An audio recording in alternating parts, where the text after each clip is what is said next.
Okay, I should be live. Hello everybody and welcome to the February 28th Privacy Wins live stream. I'm really excited. This is week 2 of something that I want to do every single week, to be able to showcase the different wins in the community, to show the progress everybody's making, and to allow you all to share your progress. That's, I guess, kind of the whole point. I tried streaming to PeerTube and it was giving me a weird server error, so that needs to be troubleshooted. I did do announcements saying that was in beta and might not work, so I'm glad I did that because it's not really working. So I'll keep troubleshooting that, and hopefully next week we can get PeerTube going as well, so you can watch either on YouTube or PeerTube. Now, the big thing today that I wanted to talk about, if you clicked and you saw the thumbnail, is going to be this win out of, actually, Nick's on our forum had a lot of wins, but I think the one that I really enjoyed was detoxifying themselves from mainstream social media. So I definitely want to talk about that specifically. That's going to be the main talking point and the main thing I want to highlight today. But we have actually a lot of wins. So today might be a little bit of a longer stream. But they're all good, positive things, which is kind of rare in the privacy world, which is why I wanted to do this. Now, I already pinned something in the live chat. I'm going to start by just quickly talking about Firefox's thing because I'm getting so many questions about it, and it's a good opportunity for me to clear it up because people are asking about the Firefox terms of service stuff. I'm going to cover that right now, and I know people later on in the stream are going to ask, Henry, what are your thoughts, about the Firefox TOS thing? So anyone listening right now, your homework/job, if you want to help me out, is to let them know in the live chat. He already talked about it in the beginning, and then that would really help me out. So I really appreciate that. The second thing is I'm going to go into the wins. And then the third thing is a Q&A and just kind of answering your questions and seeing what you all have to say in the chat and showcasing any of your wins. So feel free to start leaving those right now. I'm going to go back in time and go through the chat, or you can save them for later when I start the section. And I think that's it. Let me know if my audio and video sounds good. If I need to make any changes, just feel free to let me know in the live chat. And without further ado, let's start with the main topic here. I gotta find it. Detox, I think is the word. There it is. Okay. So I'm just going to start with all of Nix's comment, to be honest, because there's just a lot of great stuff here. So first, and the title and thumbnail of this is detoxifying myself from all mainstream social media, deleted all Meta and X accounts, life is better without the doom scroll. So of course, kind of the history and like the background here for my channel is going to be privacy and security. And so everybody's heard it, everybody's used and probably has social media platforms, has heard people say, oh, it's not good for your privacy. And I think the people who are still on it don't really care because they're still on it. So I wanted to start by actually talking about the non-privacy reasons why you might benefit from at least using social media less, maybe not even outright deleting it. But the main things for me is, one, attention. And he kind of alludes to this by saying life is better without the doom scroll. A really good analogy that I found recently is like when you wake up and open your phone for the first time and check Reddit or a social media platform, it's no different than just having your door open in your house, letting someone come in and just scream whatever they want in your face. You wouldn't allow that. You wouldn't let someone just walk into your house and give you their opinions on things and kind of start your day off on the wrong foot. So when you wake up in the morning and the first thing you do is go on Twitter, go on Reddit, go on Facebook, and you're just bombarded with news, events, opinions, when you're not really mentally prepped for that kind of thing, it just doesn't set up your day for any kind of success in any way. And so I think that you and your attention and the way you're able to focus on the important things that matter to you in your life is already just probably the most important thing about these platforms. So if your main concern is that, which is your control, your time, your energy going towards more positive things, there are a few social media platforms that don't have as many problems. So what you're going to want to look for is platforms that either have some kind of open algorithm or ideally just no algorithm. This is why I'm a big fan of things like Mastodon, which don't really have an algorithm and everything is just based on a timeline. So all you ever see is, at minimum, only people you follow. You can also on Twitter use the following tab, but I've found that if you use Twitter, you can click the following tab and like it'll randomly just move you back to the random feed. It's got the trending stuff. It really doesn't set you up to actually have a focused experience. The second thing about social media is, yes, data.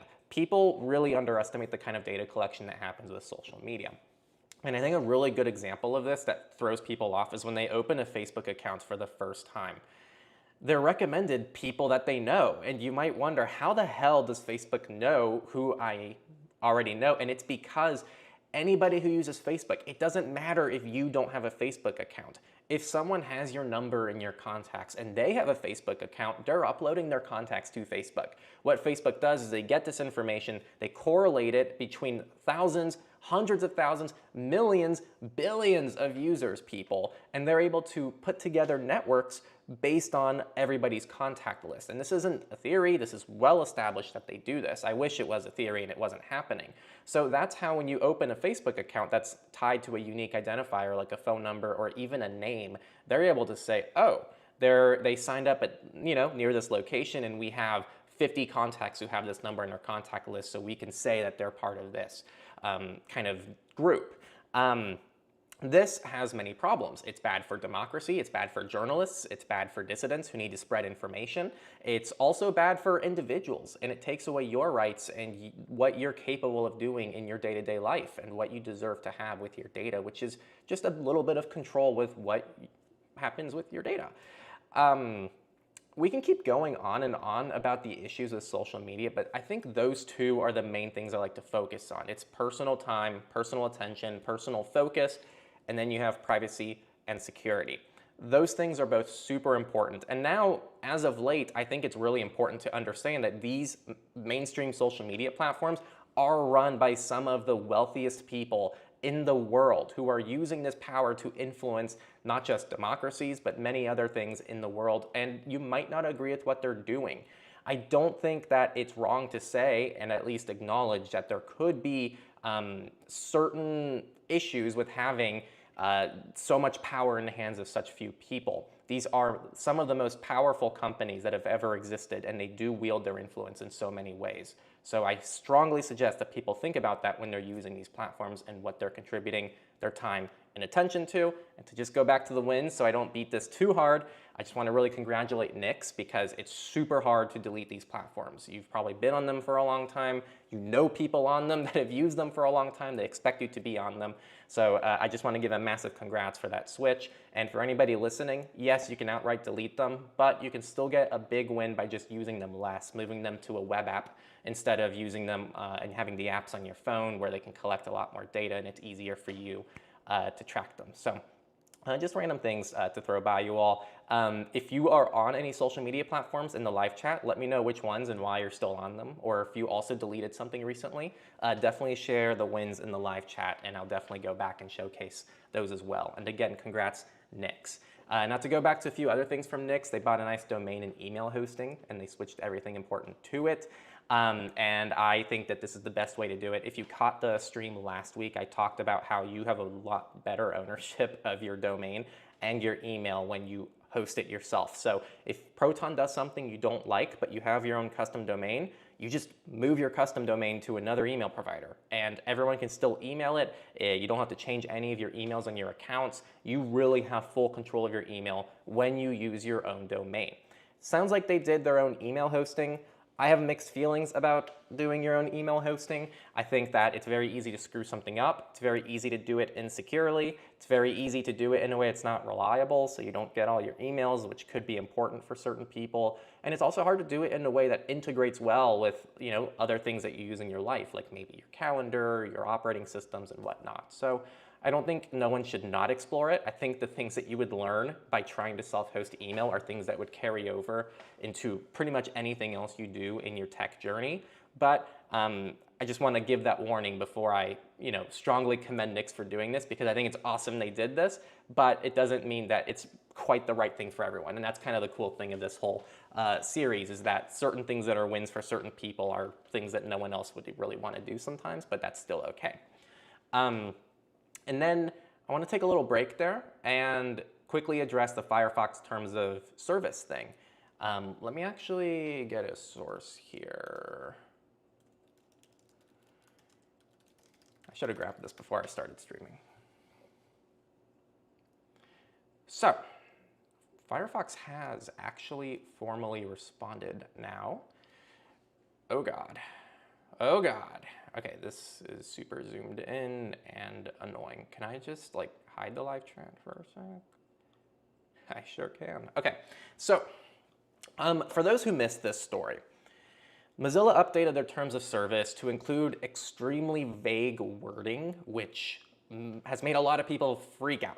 And when I say freak out, I don't actually think that's hyperbole. I've seen people freak out. Like they've been mad posting on Mastodon, Twitter, YouTube, like every 5 minutes, just pissed. For context, I am not like a hardcore, die-hard Mozilla fan. I've made critical Mozilla videos in the past. I will probably continue to do that, but I still appreciate a lot of the work that Mozilla does towards Firefox, having an alternative to Chromium, and my main browser, and what I'm recording on right now, is Mullvad Browser, which is based on Firefox, and I think the Tor browser is fantastic. With that said, a lot of people have been pissed, and they have interpreted a lot of these changes. Things like when you upload or input information through Firefox, you hereby grant us a non-exclusive, royalty-free, worldwide license to use that information to help you navigate, experience, and interact with online content as you indicate with your use of Firefox. A lot of people have been interpreting this as meaning Firefox is going to collect any data you put into the browser and using that for, like, who the hell knows, maybe training AI, training their own local LM. I've heard so many theories. So, first, I want to cover what the worst case scenario is, which is what everybody's saying. I think that is ultimately, okay, actually, Audra, I see your comment and I want to respond to it, so give me a sec to deal with the Firefox thing first, because I think it's a great question. So the worst case scenario that everybody's talking about with Firefox is that they are, like I just said, going to use this for everything, and they're going to collect your data, they're going to use it to build tools that people don't want to use. I'm not saying that's not a possibility and that won't happen. I just don't necessarily think that's the goal. I think that if they were going to do that, they would actually need a much more invasive privacy policy than this. I think on the other side of things, this is literally just a wording update and it doesn't change anything and they don't actually have any intentions behind this, which is kind of what Mozilla seems to say here in their PR. They finally did respond, so if you want to see their response, it's here on TechCrunch. And they clarified that it's part of Mozilla's focus to build privacy-preserving ads, which has been a thing that people are very unhappy with, and I'm mixed on because I don't want ads in Firefox, but if Firefox keeps not getting Google revenue in the future, then how will they survive? So it's kind of this tricky middle ground. But they have clarified that the term non-exclusive was used to indicate that Mozilla doesn't want an exclusive license to user data because users should be able to do other things with that data too. So royalty-free is their way of saying, like, no, like it's your data, not ours. So they're giving this like best case scenario thing. I think the middle ground is that, you know, they might be just getting this very vague little thing added there so that in the future they can roll things out that people may or may not like. So I think that that middle ground is the most likely scenario. And where that leaves me in terms of people are like, oh, how do I delete or move away from Firefox? I think if you move away from Firefox because of this, that's very reactionary. I don't think it's grounded in like anything that might even happen in the next like 6 months. You know, like it might, you know, like I said, I could be wrong. The best case scenario could very well happen. A lot of these people could be completely right. I'm not saying that Firefox can't go completely the wrong way on this. I just think that it's very reactionary to just immediately move away from Firefox because of this one thing, which pretty much just opens up the potential possibility for something potentially bad happening in the future. And on top of all of that, none of this would apply to Firefox forks. That's another question I've seen as well. People are wondering, oh, I use Mullvad Browser, like what I'm recording with right now, or I use Waterfox, I use, you know, enter whatever fork that you use. This will not impact those forks. So just want to make that very clear. This is only for Firefox itself. And it doesn't actually impact the Firefox source code. It's just the Firefox installer and where you get Firefox from Mozilla officially.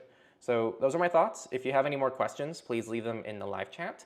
I think that if you want Firefox alternatives, we always have alternatives on our website on techlore.tech/resources. Something else I should have grabbed before the stream.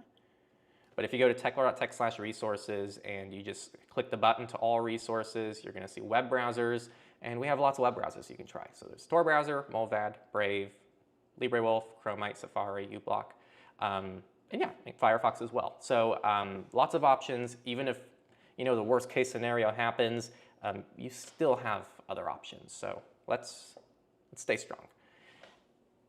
Now that I have that out of the way, back to the wins, and feel free to leave any questions. And now I actually did want to quickly, sorry, I'm all over the place apparently, because I really liked a question that someone asked. Audra, you said move social media to what?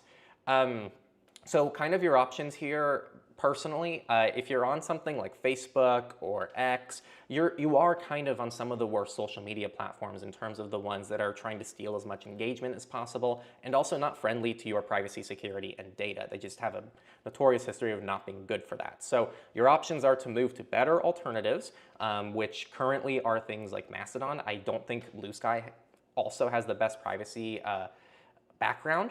Keep in mind, Mastodon's also public, so in terms of privacy, it's not like the best thing in the world, but at least you can host your own data on Mastodon realistically, and that's how a lot of people use it, unlike something like Blue Sky, which isn't realistically designed for many people to actually use it in a decentralized fashion. You also can just move to RSS feeds and just move off of social media altogether. That's something really cool about Mastodon as well, is you can follow anybody via RSS. I personally follow YouTube channels via RSS. I follow certain feeds on Twitter indirectly with xcancel.com via RSS. So RSS is like my main hub to be able to follow things and keep up with things without needing to actually use any of these platforms that are designed to keep me engaged, keep me outraged, keep me just involved with things that I don't really want to be involved with. So I highly recommend RSS feeds if you just want to get away from it all. That's my suggestion to you. Now, Nix, just really quick, because Nix had a lot of them, so I don't want to put too much time into Nix, because there's so many other good comments as well. So they ditched all proprietary device-tied MFA for TOTP kids. They're now using a local key path database, which they sync to their devices. This is awesome. It's a great way to move things in a better direction. If you want a good middle ground, I also think that Ente Auth is fantastic. It's open source, it's cross-compatible, and it stores TOTP codes really nicely, very cleanly. It makes it easy. They de-Googled their Android phone to the bare minimum, which I think is awesome. They ditched Windows completely from all their devices, which is also fantastic. And they went to BRIGHTSIDE, which I haven't heard of. It's a Fedora-based immutable Linux. Oh, isn't that the spin, one of the spins of Silverblue with a different DE? If anyone knows what that is in the live chat, please let me know, because it's hard to keep up with all the spins of things. And then they canceled their Microsoft subscription and they switched over to their Synology NAS, and they deleted all these social media accounts. Yeah, I wish I could give, I think I already gave, yeah, see here, I already gave like a ta-da here, but I wish I could give like 5 ta-das because that's just a ton of wins. So good job, Nix, cheering you on. I didn't actually know much about this, so I had to look it up. So Unknown Ghost is a regular, and they set up DNS over TLS, which is a way to, that I do know, it's a way to have a little bit better privacy via your DNS queries. For those who don't know, a DNS, kind of like a phone book for the internet. When you type in techlore.tech or you go to google.com or DuckDuckGo, a DNS provider is going to convert what you type into your web address into the actual IP address of the server. Without DNS providers, you would have to memorize IP addresses for every website out there. DNS over TLS helps better protect those queries so that things like your ISP can't as easily spy on those queries. Now, what I didn't know is Stubby. So I had to look up Stubby, and I actually did pull that up before I started recording. Crazy. I prepared for that. And I still am a little bit lost in the details, so if anyone has a better way to explain it, please let me know. But what it sounds like is a way to enable DNS over TLS on operating systems that don't typically allow it. I feel like, I think Android does DNS over TLS by default, but most other operating systems prioritize DNS over HTTPS, which has different sacrifices than TLS. So pros and cons. So from my understanding, Stubby's a way for any of you out there to use DNS over TLS on a client machine. So please correct me if I'm wrong. This is just based on my quick reading before, but it sounds like a really cool workflow, and I think that's awesome. Izzy migrated to a new Linux distro with NVIDIA containerization and virtualization. And I had not heard of Aurora before, and I checked out the site, and it looks really clean, but it's not something I'm super familiar with. So either way, I'm just happy that you found a Linux distro that works well for you and that you don't need to distro hop with anymore. I think that's always kind of the goal. When you start using Linux, I think it's pretty rare for like a person to actually stick with the first Linux distro they install for more than a year. And then there's kind of like the distro hopping phase. And then finally, I think most people settle on a Linux distro. And I think once you have that and you feel like you can't distro hop anymore, you've gone to the right place. On a similar note, this is something I really wanted to touch on. Izzy is talking about user profiles on Android. So this deserves a whole discussion point in itself. And here, let me move the live chat down here. What's going on in the live chat?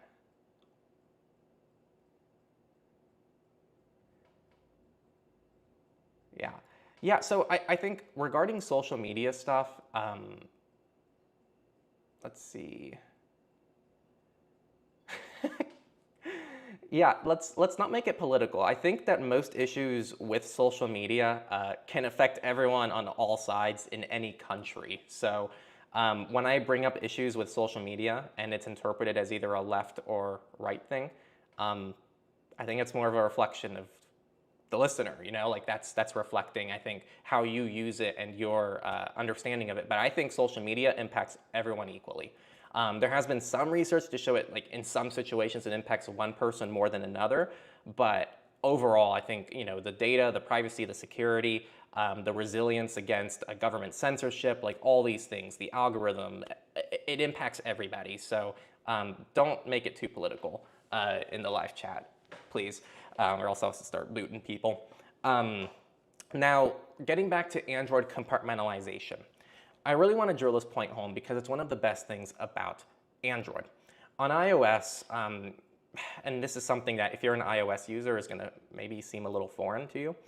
On iOS, all you can do is just have a single iCloud account for literally everything you do. You have to have all your apps tied to one Apple account. You can only have one Signal app on your phone. You can only do whatever. They have so many restrictions. It's crazy. On Android, luckily people already understand this concept because desktop operating systems, including Mac OS, allow you to have multiple user accounts. When you set up a new user account on Android, you can log in with a totally different Google account.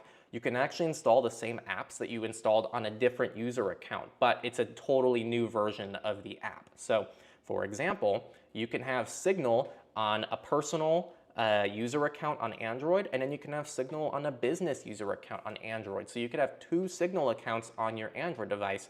And I'm not talking, you know, using Molly and having a third-party Signal client. I'm talking two of the actual Signal apps on your phone. And you can extend this. Back when I was a little bit more into like the extreme containerization, I was using like 4 or 5 user accounts on my Android device. And this is how you're able to just really separate out different parts of your life and still only have to carry one phone in your pocket. You can do this different VPNs, different browsers, different messengers, but still the same, if you know what I mean. Like you can have Brave that syncs to a different computer, you can have Firefox that syncs to a different computer, and it just gives you max control. So if you are on an Android device or you're looking to move to an Android device, take advantage of this feature. It doesn't just have to be used for privacy and security. It can be used for usability. It can be used to better organize your life. It can be used for your family. You can have a family account where you set up some streaming services or YouTube, and that's like your family safe place to share your device with people. Or there's just so many possibilities out there, so please explore this feature. Another just quick addendum to this, if containerization via user accounts is a little bit too much, because for example, if you're in your personal account, you won't get notifications on your lock screen for like your business account, for example. So in a situation like this, if you want everything in one place, then you're going to look at the work profile. So on Android, you can also set up a work profile within the same user account. So you're going to scroll down, you're going to see all your apps, and you can swipe over, and there's a second list of apps that you can just disable or enable. And you can, just like I said, you can have 2 versions of the same app. You can have 2 web browsers. You can have Signal twice, 2 different Signal accounts. You can have 2 different VPNs. That kind of depends on the operating system that you use. Like I know Calyx OS lets you use either a global VPN or a VPN per work profile. But the cool thing about the user profile is that it sends you notifications all inside the same user account. So you'll get like a Signal user account with a business icon, or you'll get a Signal notification on your lock screen with a personal icon. And then you can separate the different Signal apps based on icons and colors, and it's just really fun. Someone said they miss Android rooting. The cool thing is none of this requires rooting. None of this requires really anything. You can do this on stock Android. Most like skins of Android still allow these features. So no matter what Android device you have, see if you can do this and see if you can implement something in your life with this. And like they said, it can bring you to sanity if you feel like there's just too many things on your phone to manage. I think it's really cool, really underpowered, and everyone should try it out if they haven't already. Switching from GitHub to Gtea. I never know. So one of the weird things about being a content creator is like actually having to speak words that many people never say in real life. And that just happens to me like all the time. I think people at this point should know that I mispronounce just like half the things I try to say on this channel. I think it's Gtea. So if someone wants to put a pronunciation for me in a live chat, please let me know. But this is really big. I know a lot of people don't like the fact that Microsoft is running GitHub, not Microsoft run by GitHub. That would be quite the plot twist. But a lot of people don't like how GitHub is owned by Microsoft. I personally love GitHub. I think it's a great platform. Microsoft's not perfect, but I think given Microsoft also develops Teams. When you look at Teams and you look at GitHub, I think that GitHub's actually doing fairly well given their Microsoft ownership. But I think having things mirrored to different repos or moving to different repos is fantastic for the whole community. And I think it's awesome that Austin has moved over, and they say they use it every day now. So good job, Austin, and nice job supporting alternatives. Okay. Gtea. Oh, is that what it is? No way. Oh my God, I said Gtea on a live stream when it's Gtea. I really hope you're playing with me, Austin. That's really funny.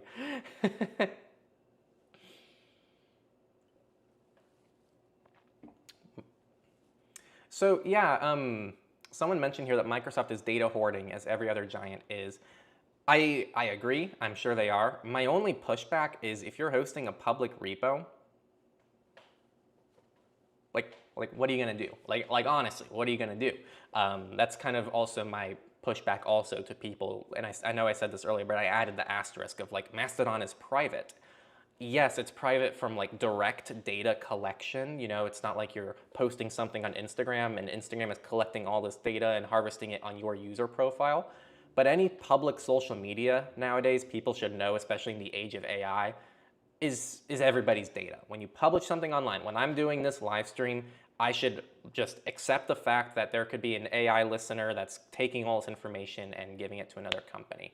And yes, you did mention private repos. I think that is definitely a concern, and I fully agree that with private repos, totally different story. But with public repos, and I think that's the context of a lot of repos, I don't think it matters too much, the privacy concerns, but for private repos, fully agree, and I think that's a fantastic point. So that is 100% something you should do. But I don't know, I wish that more people actually hosted their own repos, because it's a great way to own your own repos like completely. I have seen some projects do that, but then it's like hard to integrate them with other things. So definitely a lot of like push and pull. Let's see here. We got Backfield. The win I want to share this week has been my successful simplification of my browsing setup as they've switched to mostly Zen Browser that has moved from alpha to beta. I actually didn't hear about this. Let me pull it up for people who haven't seen Zen Browser before. I know a lot of you watching now probably have heard of it, but this stream gets watched by a lot of people after you all. So Zen Browser is pretty much, it's Firefox based. They have some nice privacy and security features out of the box. Last I checked, there is no mobile version, so this is desktop only, but it uses Firefox Sync. So you can use any version of Firefox that you would otherwise normally use on a mobile device. And it's supposed to be like an ARC version of Firefox. So it kind of steals all of the features from ARC. And it's community driven, it's got workspaces, and I think it's really cool. I have not used it because I actually don't like ARC, and I like the way my web browser already works. But I know that for a lot of people it's great. And one of the reasons why I didn't originally recommend it is because it was an alpha, and to this day I don't really recommend it because it's in beta. But that's just because I'm just a little bit more cautious with what I recommend. I think it's a great browser, great direction, and I think that it's going to be a really big browser once it's done and in public release. So it's really exciting to see that the progress they've made, and I think I'm just really hyped for it. I'm hyped to see like browsers that seem truly community forward. The only thing I'm kind of watching is, and you know, this is something we always have to watch out for with browsers. Browsers are really hard to maintain, especially when they're adding all of these features that aren't natively found in Firefox. So I want to see how fast they keep up with security updates. I want to see how fast they can maintain the browser, and I also want to see the long-term sustainability of Zen. These are things I say about every project, and that's not unique to Zen, but they've had a really good start, and I'm really excited. Now, back to Backfield. I have previously been using Firefox and ArcandFox, Brave and Mullvad Browser, or some combination, but they never worked too well because they were switching between them all the time. And so they really liked the workspaces and containers that were built into Zen to separate their web browsing. So they think that for them, these workspaces have pretty much replaced the need for multiple browsers, which is something that's really cool. They do acknowledge that's not as private as something like Firefox and ArcandFox or Mullvad, but I think it's a great balance between privacy and usability. So really cool stuff. I should play with Zen more on a personal basis. I've seen people play with it, so I've seen like videos of Zen, but I haven't actually used it myself. But I think it's a really good like middle ground option that seems to be presenting itself for people like Backfield, who want something that's just a little bit more usable, has workspaces, can containerize and compartmentalize things well without you needing to have 4 browsers. So I think that's really cool. If that's something that sounds right to you, then check out Zen. I will be trying it out, so maybe I should do a review on that. But I feel like I'm late to the party because everybody's done a review on Zen at this point. I already did Nix earlier. Let's see, Jordan. They switched to Graphene OS. Nice to get over on the custom ROM side of things. They only have one Google app in a separate user profile. Yeah, that was kind of a challenge. Like back in the day when I was trying to be like extremely like absolutist about my like my ROM experience, I tried to see like if I could get every app on my phone to be open source, and I think I got it down to like 1 or 2 that were not. And I was really happy about that. And I was able to do it all without Google, which I was like really proud of. Since then, it's cool to go to the extreme and then kind of like go back down to the middle and find like what works best for you. But I just think it's really great that you found like a cool workflow for yourself. He also asked for my thoughts on Filein.io for encrypted cloud storage. I've never used Filein. I've never tried it out. I really have just heard like things from people I trust and know that they think it's good. That's all I can really say about it. The only thing I'd say about switching your photos to it is I don't think Filein is like an actual photos provider. I could be wrong about that. I'm pretty sure it's mostly a cloud provider, which is different. You know, like Proton Drive says they support photos, and what they mean by that is you can upload photos to Proton Drive, and they'll do like thumbnail previews for the photos. They also do like an automatic backup, which is actually really cool. But that's it. Like there is no like it won't have all the features that you're used to in a typical like photo experience. So I think it's a little bit pushing it to call it photos. That's my understanding of Filein. But if someone has actually used Filein, Jason, I see in a live chat you use Filein, let me know if it has photo features. I think that could be really good to know for myself and for Jordan. Jordan said they're going to try to convince some friends to try Signal tomorrow. I hope that worked well. We actually have a thread that I'll show later on our forum that has like just hundreds of memes on switching to Signal. So if you ever want a meme to send someone to get them to use Signal, that could be a fun way to do it. And then they also said they completely de-Googled. So congrats to you. That's really hard to do for a lot of people, and I think that that deserves a massive thumbs up. So good job, Jordan. I would say let me know in the live chat if you've de-Googled, but you're all on YouTube. But so am I. Let's see. Yeah, okay. Okay, BaseNet actually left something here. It's hard to pass up the free option, but Ente is more purpose-built for photos and videos. If you use Fileline instead as a backup option, Ente being primary app used for it. Okay. Okay, good to know. So I don't think I might be far off on the Fileline not being like a photos specific experience. With that said, I should try Fileline. I am not saying you shouldn't try it. It's actually really hard to find trusted end-to-end encrypted cloud providers that are very usable. So you always have the option of using Cryptomator, which is a video I just made. I think it's the second newest video I put out. It's open source and it lets you encrypt your own documents, and you can use that with any cloud provider, including iCloud in the UK. Not for any reason, just if you wanted to. My friends, actually, before I move on, I want to show you the Signal thread. Oh my gosh, there's so many ones. Okay, so like here's one I quoted. You install Signal, you get a drink. You send this to someone, they install Signal, you get them a drink. But there's this whole thread that someone was really committed on, Nognal.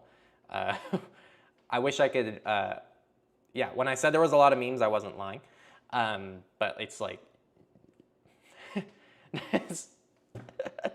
the Duolingo one's good. There are so many good ones. Yeah. So yeah, I think our forum's pretty cool. I'm not gonna lie. I think there's some fun stuff here. this one's funny. Yeah.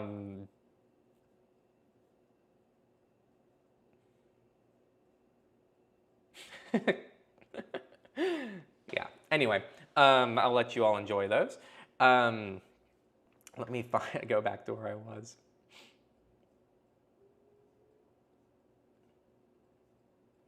Oh my gosh, there are too many. Okay, my friends at uni are asking for my privacy advice now, and I'm gladly obliging. Nice. Okay, it's really cool when people like start organically going to you for advice, because it means that you're not shoving it down their throats.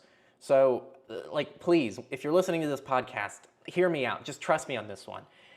If you just shove privacy down everybody's throats when they don't ask you about it, it's not a good look. I don't think it's that successful, and I think that it actually pushes people away. Right? So I think that what's really good is like if the opportunity arises, you can just be like, oh, hey, I know about this.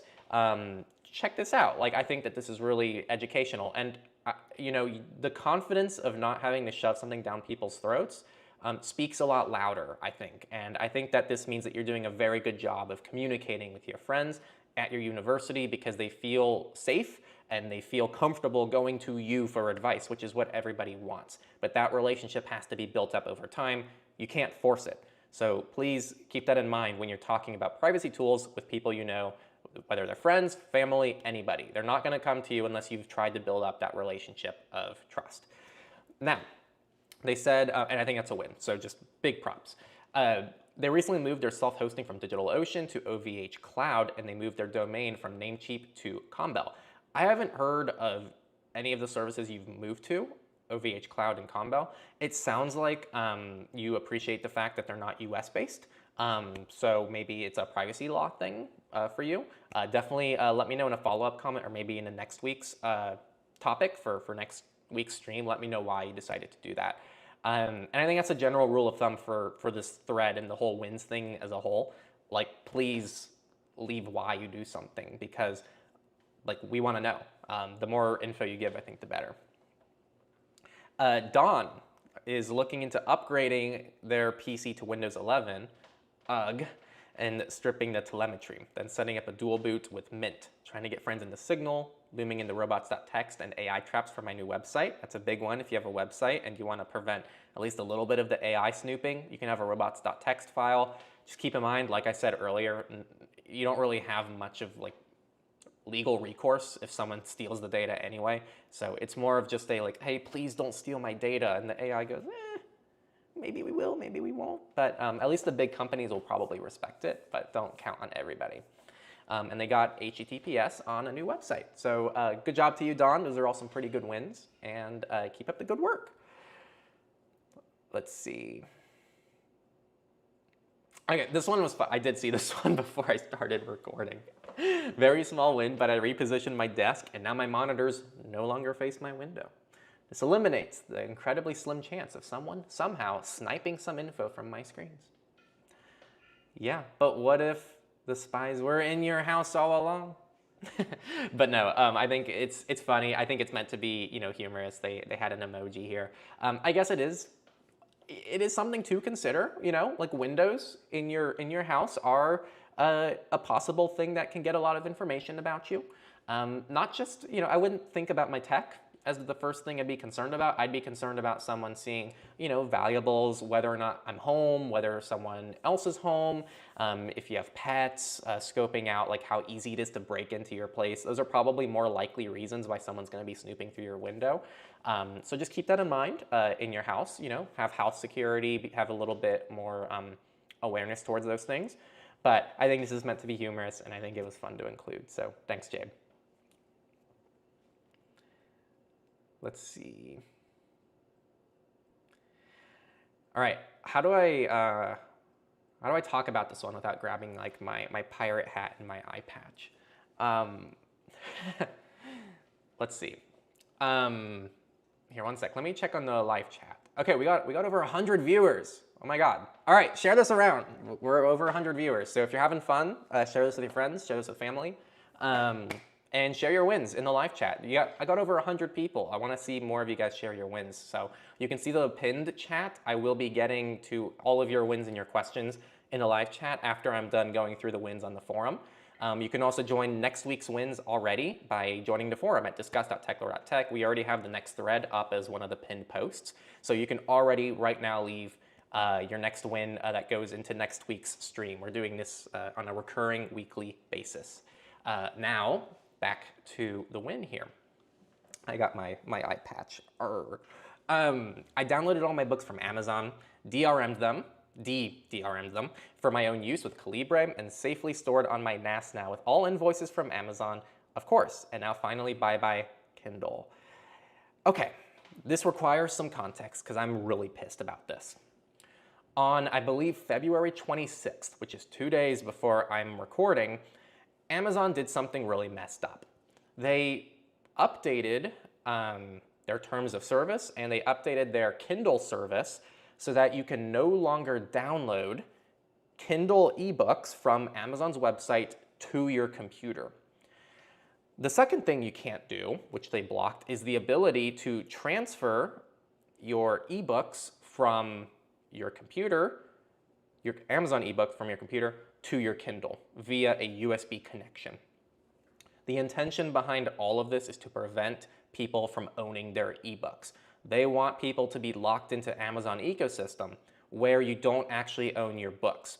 And I have a personal story about this, which I'm still pissed about to this day.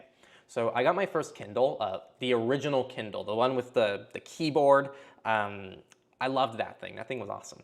But I probably got like 60, 70 ebooks on it back in the day. And then I deleted my Amazon account one day as part of this whole like privacy thing. And I saved all my invoices on Amazon. Like I saved everything I purchased, so I had like a digital copy of it. I thought I did everything thoroughly. I clicked delete, the account was gone. And then I couldn't access any of my books. And it was that moment that I realized, holy shit, I forgot that all of my books were stored on this account that don't actually let me own my stuff. So all those books I purchased were just no longer mine. So this is your reminder. When you buy individual, licenses to things that you don't own them, okay? I think people understand this with streaming services. If you pay $5 a month for a streaming service, I think people understand they don't own all the music on the streaming service. But people have been really disillusioned to think that when they buy, because it's called buy, an ebook on Amazon, they actually own the book. That's not what's happening. They own a license to view the book via Amazon's ecosystem. Now, I have zero ethical issue with what this person did. They bought those books outright. They want to own the books, and they did something arguably not fully kosher. Hence the pirate patch and the pirate hat. But I have no issue with it. I think it's actually a way for you to own your own media. And I think that this is probably the way forward for anybody who wants to actually own their stuff. Think about it this way. If you buy a physical book, one that you have in your hands, what can you do with it? You can share it with people you know. You can lend it to a friend. They can give it back to you in a week. You can take it wherever you want. You can store it in any library. You can keep it in any house. But if you buy it through Amazon, you can't do any of that. Just let that sink in before you buy another ebook from Amazon. I think Calibre is fantastic. So if you want a software to help you out on this journey, Calibre itself is fully open source, free to use, fully okay. The questionably non-kosher thing is DRMing the books. Probably not okay formally, but I think that like the ethics of this just go well beyond what's technically okay. Let's see.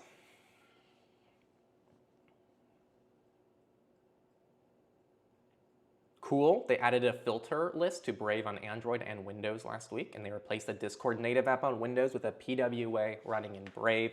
Nice job. Web apps are a great way to just move a few extra things for privacy and security, so really awesome. They set up a Mastodon server, super cool, super fun, is what they said. And they did it on NixOS. It does take some time to build up a feed, but still having that kind of privacy in my own domain makes it kind of cool. Now we just have to federate it. Okay, super cool stuff, and also a Techlorian, so thank you for supporting Techlore. You can support us through our forum directly if you want to, and you get things like our private Signal group where we can mingle with other people there privately. So setting up your own Mastodon server is super cool. For, in my opinion, just like one really specific reason. You can, like, okay, there's the whole Twitter verification thing, right? So how do you as a business or a person verify that that Twitter account is yours? It's kind of just based on reputation, or, you know, back in the day, it was if you went through Twitter's formal verification process. I think what's so much better than that is self-hosting your own Mastodon server, or just having a Mastodon server tied to your domain. Because let's say you're, I don't know, what's a regular website? Someone help me. Let's say you're Amazon. Okay, let's say you're Amazon and you want to set up a web presence. You kind of just have to rely on everybody just understanding that any social media presence that has Amazon and has a verified label from a centralized company is Amazon. And I think, you know, that's pretty fair. But what's better is knowing Amazon.com is owned by the Amazon company. If Amazon was on Mastodon, what they could do is they could have it so it's like social.amazon or social@amazon.com, which is exactly how you actually verify who you are. So I don't know, it's a minor thing, but I think it's actually a pretty big thing for people who want to verify their identity online. Pretty nifty. Blue Sky allows this as well. So if you check out Techlore on Blue Sky, you will actually see that we have a @techlore.tech. We haven't done this on Mastodon yet. I've been pushing some of our team members to get on that because I think it would be cool to do, but it's a bit harder to do on Mastodon than on Blue Sky. On Blue Sky, it's just a DNS record, but on Mastodon, I think there's a bit more complexity to it.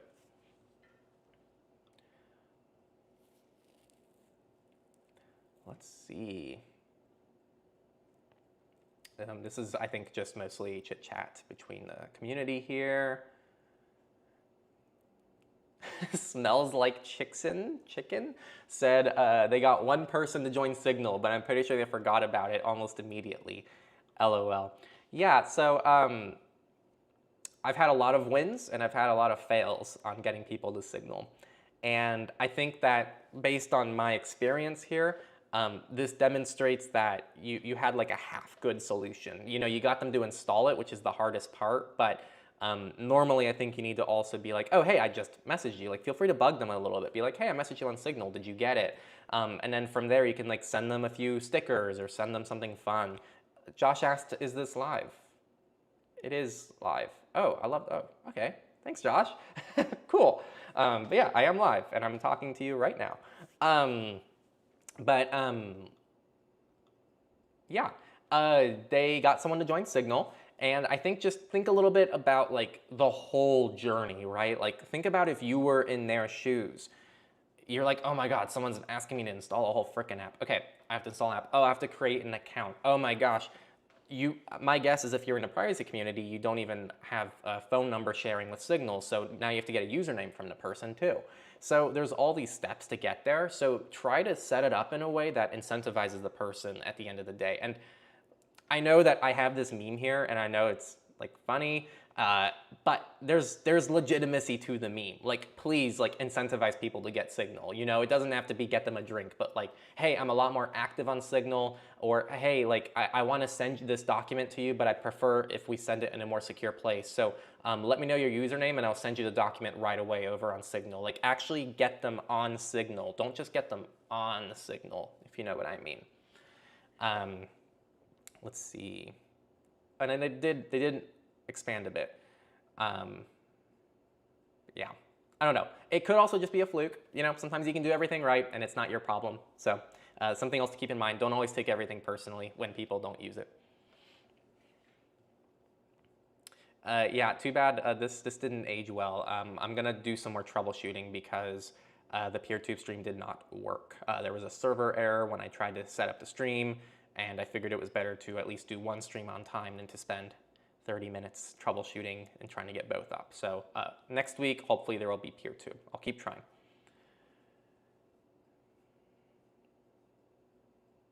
Okay, we're getting close to the bottom, guys, and then I'm gonna pivot over to the Q&A and just be with you all in the live chat. Plasma said they're currently translating their setup from Windows 11 to Linux Mint for a couple weeks now. I wanna stop right there and just remind people that when like switching between operating systems, switching to new email providers, switching to a new photos provider, all this stuff takes so much time. So I just want to give a major shout out to anybody who's like going through the process for one of these things. I don't think it's talked about enough in the community how long it takes to actually make some of these transitions. It's really easy to say, yeah, just switch from Gmail. Oh, just switch to Linux. Oh, just switch to this. But actually doing it, even if you're technical and have shortcuts and like ways to do it in a more convenient way, is still going to take you time. And then, you know, some people are busier than others. Some people don't have as much tech savviness.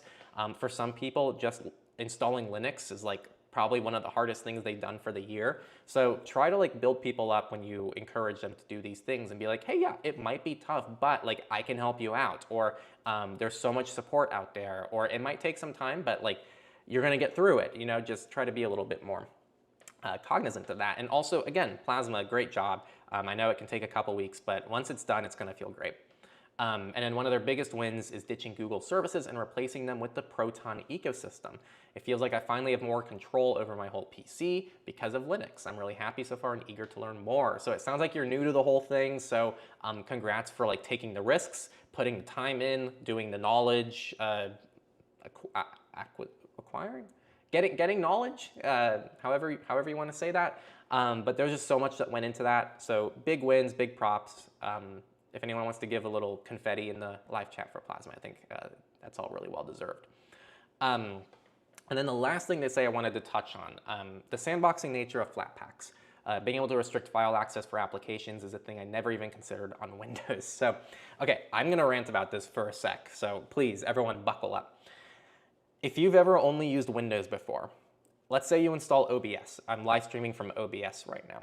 You install OBS for the first, I'm seeing confetti. Hey, Plasma, there you go. There's always a delay. The sandboxing nature, so, okay, back to what I was saying. If you install OBS on Windows, literally it's just gonna be like, can I install this program?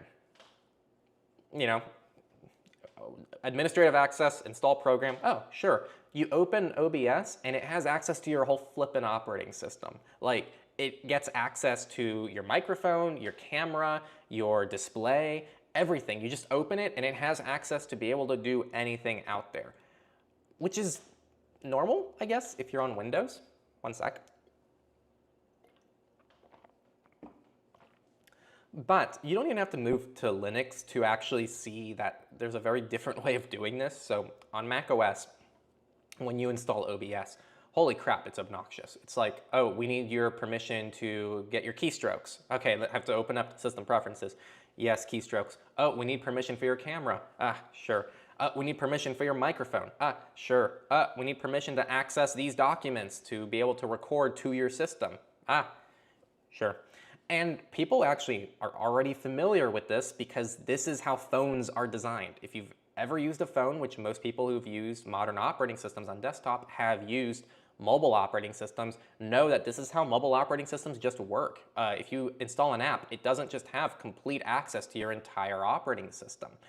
Mac OS, I think, is actually even better than Linux when it comes to permission access. And I don't think that's a hot take. If you've ever used Mac OS, you'll see just how good the permission system is. With that said, Flatpaks come extremely close and continue to get better and better. So if you've ever used Flatpaks on Linux, these are compatible with FlatHub. What they're going to do, and I highly recommend doing this with something called Flatseal. So the way this looks is you install, not FlatHub. Is it FlatHub? Why am I blanking on the frickin' name? Anyway, you're going to install your Flatpaks and you're going to also install Flatseal. And Flatseal is going to allow you to do this whole thing that I was talking about with Mac OS, but on a per program basis. So you could install OBS via a Flatpak, for example, and then you're going to get that same kind of permission access that you'll see on Mac OS. It's not quite as user intuitive.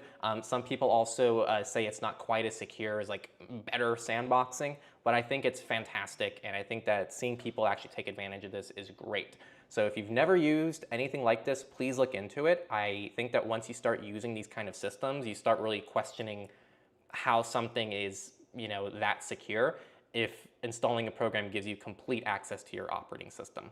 So yeah, congrats Plasma. And also props, it sounds like you're new to Linux, so for you to kind of like already kind of like understand that for the first time is, I think, like really ahead of the time for you. Like it took me like years of using Linux to actually like appreciate this. So I think the fact you already appreciated it like speaks volumes. Or maybe I'm slow, but who knows. This person got the roommate to install uBlock Origin. Highly recommend this. Super easy thing to do to just instantly help someone's privacy, right? Like if I see someone using Chrome, like a friend or even like someone I just know, I'll be like, oh, yo, there's Brave. But if a different browser is too hard, let me just install an extension real quick. And I can't remember the last time someone's uninstalled UBO because I got them to install UBO. It's just a better internet experience for everybody. So big win, good job. And that's one of like my easy go-to things to do for people who are new to this whole thing. Okay, we have three more people. Three more. And let's see, are they all? Two. No, three. Cubic is a Techlorian. So again, thank you for supporting us and for supporting Techlore. You can also be a Techlorian and support our work on the forum. But they said that they got a new router that isn't spying on them. So they got fiber internet and they switched the router and they flashed OpenWRT on it. So if you've never heard of OpenWRT, super cool. It's like a custom router firmware, it's open source, and it lets you do literally anything on it. I mean, you can customize, like, holy crap, like, I can't think of an extreme example right now that's like clever or witty, but you can do anything on it, just trust me on that. And it's just really tough because a lot of providers like AT&T force you to use their router and modem with their fiber. And so I think it's really cool that you were able to get fiber internet without being locked into that ecosystem and still having the customizability of OpenWRT. So the kind of extension of your post, which I think is a really good take on this, is they realized that OpenWRT is practically a computer. So they just hooked it up to some storage and they set up WebDAV, and now they almost have like a NAS almost. It's pretty cool. So really clever, really creative, not something I've seen before, and kind of like myself with my NAS, I set up Tailscale so I can connect to my NAS from anywhere, and they did that as well with their router. So really cool, really creative, clever, big win. Like I wouldn't have thought to do that, so good job. And then they also are moving over to some custom ROMs and custom operating systems. And I think that's all really big. So congrats to you as well. And then the last win of the week is, I actually asked this person in our live chat to explain their username and this. I just need to know. I've used Wayland and it looks promising. I'd recommend having an offline backup. I view photos as something that's better kept in their own place. Like if iCloud drive for cloud storage, I wouldn't be putting photos in iCloud Photos. Okay, this actually is a really good way of putting what I said earlier. Much better way of what I said earlier, which is like a lot of cloud providers are not the best place to store photos. They're kind of like two different things. So some of them still do both, but yeah, like there's a reason there's Google Drive and Google Photos. There's iCloud Drive, iCloud Photos. There's Ente Photos, but notice like it's not also a Drive program. So yeah. Anyway, I will now move over to the live chat to mingle with all of you, answer some questions. Before then, I just want to quickly check xmrchat.com to make sure I didn't get any questions there. And before I go there, actually, join next week's Q&A. You can join it right now. Our forum is open source. It's free to join. And we allow things like simple login aliases. And the next week is already up, so you can already get kind of a sneak preview, and we already have a few of our first posts. So if you get active right now, you can already leave your comment, and then I will go ahead and showcase it next week for that stream. Now, XMR Chat, for those who've never heard of it, is a way to tip people Monero and leave a comment. So we've, in the past, received some comments. And this person, let me hide this. I think this was actually last week. Yeah, so I actually covered this comment last week. So if you want to leave a comment for me to answer next week and you want to leave it with Monero, go ahead and leave it on XMR Chat, xmrchat.com/Techlore. And now, the live chat. Let's do the scrolling thing. Let me see. How's the stream doing? Hello, Henry. Are you having a great day? I'm having a good day, not a great day. It's like I'm busy, and I got a great workout in this morning. I hit a PR with curls, and now I can curl my dog with one arm, apparently, which I thought was cool, so that's a win. And then after I'm done streaming, I'm gonna get a running workout in. So that I'm really excited for. And after I do my run, I think it'll be a great day. The day's just always better after a run. But I hope you're also having a good day. Zarudo, we meet again. I think you were here last week, so welcome back. I heard about the TOS. I hope Firefox doesn't fail as a browser. Yeah, if you're wondering about the Firefox TOS stuff, that was like one of the first things I covered. So just rewind and check out the beginning of the podcast. I feel my iPhone is compromised. What's my next move? Yeah, that's a tough one. So really hard to address in just a live stream without like asking you a butt ton of questions. But I think a great way to start is download iVerify. And in there, they have a diagnostic scan that you can do to scan for things like Pegasus and other common spyware. And that is probably where I would start if I was in your situation. Beyond that, I would ask you why you think it's compromised and trying to really nail down like those reasons and why you think based on that. And then you can kind of pick apart what those look like and the likelihood that you are actually infected. So yeah, do a diagnostic with something like iVerify. It's free. And if you don't want to do that, then you always have the option to just wipe your phone and start anew. So those are kind of your options unless you really want to like sit down for an hour and talk about it, which is not something we can really do in a stream. But I really hope that you're not infected. It's unlikely you are, for the record, just statistically speaking. But yeah, good luck up there. Pedro says, appreciate your content. Happy to find your channel. Thanks for tuning in. And just thank you all for being active.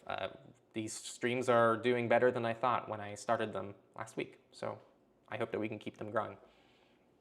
I'm on Facebook Messenger because of family and friends. They're only available on Messenger, but other than that, they have no social media. Yeah, and I think, you know, if you have to have a Facebook account, but you only use one service and like you keep it in your web app. Also, this is Mr. Plasma, I think, from the from the wins. So just once again, congrats and thanks for tuning into the stream. There's always middle grounds to this stuff, right? Like I do encourage people to outright delete things like Meta and Facebook and all these platforms, but if you can't for whatever reason, like, yeah, maybe you just use it to message people, or maybe you keep it in your browser, or maybe you check it only 5 minutes a day. Like, you know, improvements are improvements, so just work to do what you can. Let's see, I already addressed Audra's question earlier. I'm still adjusting to the switch to Brave, but I still prefer Firefox. Dude, you can use both, right? Like, there's this whole thing, and I say this all the time in my videos of like, oh, which browser are you using? Which implies that there's only one browser you can possibly use, but like literally nothing stopping you from using Brave and Firefox and Mullvad and Tor. Yeah, at a certain point, there's diminishing returns and it actually works against you and it's messy, but like, my point is just don't fall into the one browser trap. Like there's good things about all browsers, and obviously everybody tends to pick like their default go-to browser, but that doesn't mean you can't use both for certain things. Can you install extensions on Brave on Android? I don't think you can. If it did, that would be a big news to me, but I don't think you can do that. Please someone confirm that in the live chat if you know. Yeah, this person says Brave extensions are built onto the Chrome store, but that's on desktop. I don't think that's an option on mobile.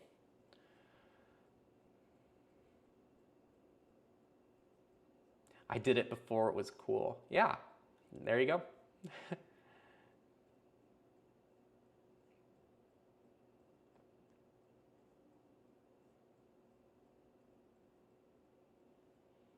Zorin OS for me. Yeah, I saw some people, I just made the Linux tier list video.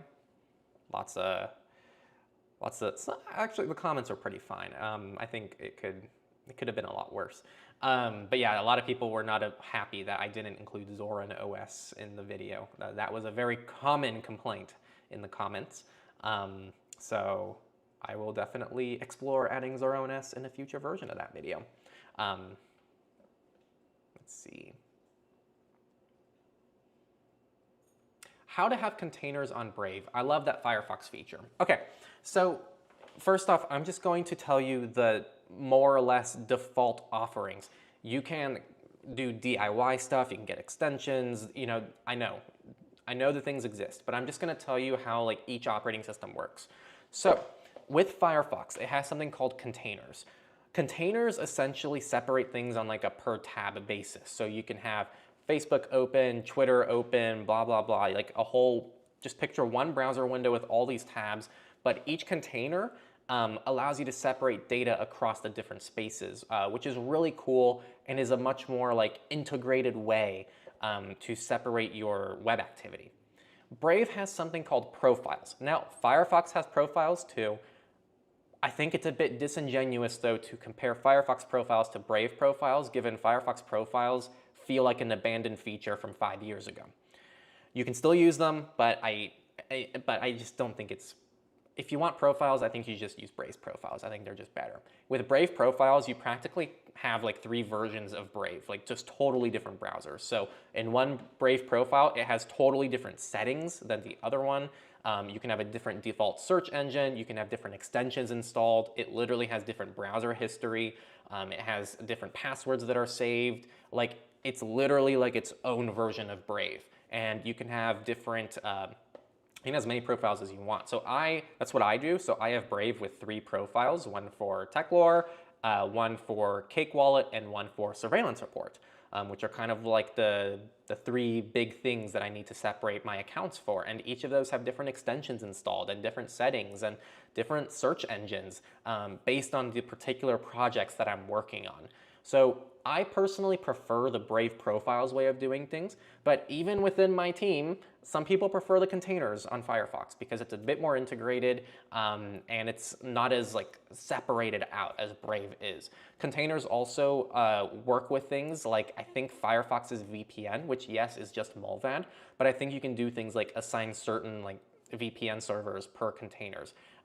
Someone fact check me on that because I haven't actually used that feature, but I think I heard that's something they've done. So Just like a few things to throw by you as for things to think about.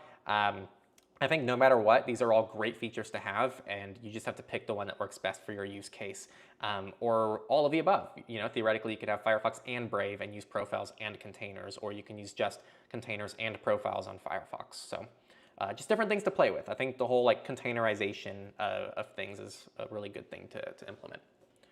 Let me see if I can make myself bigger. Okay, just because we don't really need all this screen real estate, right? Let's see. Whoa. This is the second week of the stream, so still, I should probably just set up a new, what's it called? A new scene in OBS, so I can just quickly move over to like a more like live chat-esque format. But let me move this over. Okay.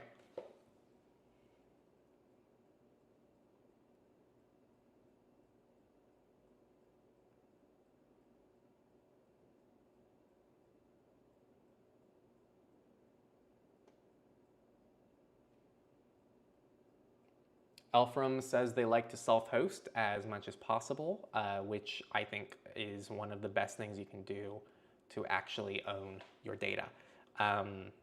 And it's just a little bit more resilient, right? Like you don't know what a company's gonna do. They can change their service overnight, and you own your data, you own the service, you can do what you want when you self-host. It's just a bit more DIY, maybe less reliable, and you have to think about hosting it. Like I have a NAS at home, and literally anytime I travel or I have to leave the house for any extended amount of time, I gotta think about that thing. It's like a whole living thing I have to take care of. So think about that before you self-host, but if that works for you, self-hosting is fantastic. I highly recommend anyone at least tries it because you'll learn something from it too. Tech said Zen is great. I wonder how they'll deal with the new Firefox privacy policy. So I did mention this when I was talking about the Firefox terms of service update that people are concerned about. It is only for the Firefox installation you get from Mozilla's website, so it will not impact third-party browsers. Even if the TOS thing is the worst case scenario that everybody thinks it's going to be, which I don't think it's going to be that bad. I think I covered my thoughts earlier, but even if that happens, this does not impact the forks. The source code of Firefox will still be as it's been. This is just the Firefox that you're installing on your machine. So just a little bit of nuance there. All the forks are safe. Mullvad safe, TOS safe, Zen safe. This is just Firefox.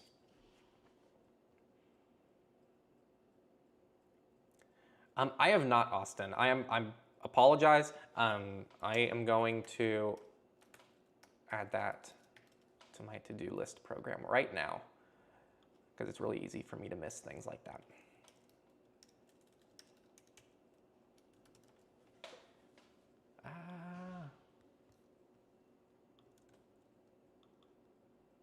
Boom, I just added it to my Luna task. And I will try to have an answer for you next week.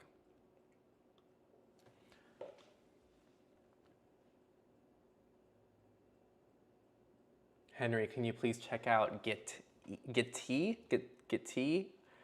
I'm gonna make a fool of myself again.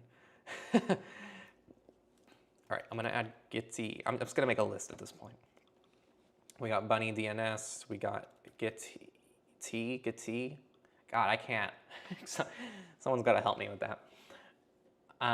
Someone's used Mega Cloud. Yeah, so I'm actually, you know, Mega has a lot of criticism. I actually don't fully get why they had the security vulnerability, which I think they could have handled better, but there's just not that many end-to-end encrypted cloud providers out there, and I think Mega is one of the best ones, and I actually use it for especially their Dropbox feature. So when I do an interview with somebody on the channel and they record their own footage, I normally send them a Mega link where they can just drop the footage and it uploads and then I receive it automatically. Now, a couple issues with Mega that people bring up. I'd say the three main things I see. One, it's source available, not open source. First response to that is, I think that's still a massive improvement because like most of the alternatives are not open source. I think the only other end-to-end encrypted cloud provider that's open source that I can think of off the top of my head is Proton Drive. I don't remember if Wayland is open source, so someone let me know if it is. So that's kind of my first response, is that source available is still much better than proprietary because you can actually see the code. Second thing is, I think source available still addresses most transparency and privacy and security concerns that people have. And I wish that this was talked about more. The issue with source available code is that it doesn't respect the philosophy of open source software, because you can't go in and change it, you can't fork it, the licensing is different. Those are all extremely valid. I fully agree. But the reality is, within the privacy and security community, the biggest benefit that you're getting from open source software is the transparency that you're seeing the code. And source available code still provides that. So I think that that's like something that I wish I could tell more people, is that source available is still a huge benefit. I agree, I wish it was open source. I'm fully in the same boat, but I think that nuance is really important. Now, the second thing I hear from people about Mega is the security incident, which I already shared my thoughts on. I think that they could have handled it better, but everybody's had a security incident at some point, and I think that their track record overall has still been good enough where I think that it's worth recommending still. And then the third thing that I hear people say is that it's owned by the Chinese, the Russians, I don't know. And this is spread by the original owner of the company, Kim.com. The problem is there's no evidence for this, and from all we can tell, it's source available. It's been studied by security researchers who did find the security issues, but outside of those issues that Mega did fix, there was no sign of malicious intent. They have a clear business model, seems like a pretty good company, and they even do some cool things, like you can install the Mega extension, which allows you to run the JavaScript and store your encryption keys locally on your machine to guarantee that it is actually end-to-end encrypted, which is something I actually wish Proton would do, and they don't do that in their web browser. So there's little things like that that make Mega actually pretty cool. But I think there are more private and more secure services out there, so I'm not here to just say go use Mega. And it's not my main cloud provider, so I'm not saying it's the best one. But I think it's not a bad place to be. So I just wanted to say I think that Mega is pretty good. And I think the usability is pretty top-notch. So it's why it is in the techlore.tech resources. Yeah, I didn't think I would just go off on Mega like that, but there you go. Opinion on the Proton move away from Mastodon. Yeah, it's hard to know. So for those who don't know, Proton has 40,000+ followers on Mastodon, and they updated their Mastodon bio to pretty much say yeah, we're not here anymore. Now see us on Reddit. And I don't know how I feel about it. Actually, what happened to my live stream? My live stream window is no more. Oh, there it is. It was minimized. So yeah, you asked about my thoughts on Proton and Mastodon. So again, they updated their description to say follow us on Reddit. And you know what? I've gone back and forth on platforms. I left Twitter, rejoined Twitter. We actually joined Facebook and Instagram briefly to just see if we can get our message to get people off of those platforms. But I feel like it's impossible to break through the Facebook, Instagram algorithm without paying for some reason. That was at least my experience. So I get it, because I also hop between platforms. What I think is really weird though about this one is that they never gave a formal reason. They just said they want to consolidate their social media profiles, which I get. It's really hard to manage lots of social media profiles. But here's the thing. Mastodon is more popular than their Blue Sky, and they still kept their Blue Sky account open. They have over 40,000 followers on Mastodon. They have less on Blue Sky, but I think they're still posting to their Blue Sky. My guess behind the scenes as to why they deleted their Mastodon is because the Mastodon people just have not liked Proton recently. And they've been tearing them to shreds in all the comments and their replies, and Mastodon just doesn't want to, or Proton just doesn't want to deal with it. That's what I think is happening. I don't know for sure because they never really gave a real formal reason. I just think it sucks because Mastodon is objectively probably the best platform that aligns with Proton's values. It aligns with the values of privacy, of security, of owning your own data, of not fueling big tech companies. Mastodon just is that. So I think Blue Sky is, you know, in some ways also has some of those values, but I just think that Mastodon represents Proton's values much stronger than Blue Sky. And the fact that it's open source is probably the #1 reason for that. So yeah, I think it just sucks that I don't know what they prioritized over those values, but they did prioritize something. So I'm not happy about it, but you know what? It's their decision to make. So we move on.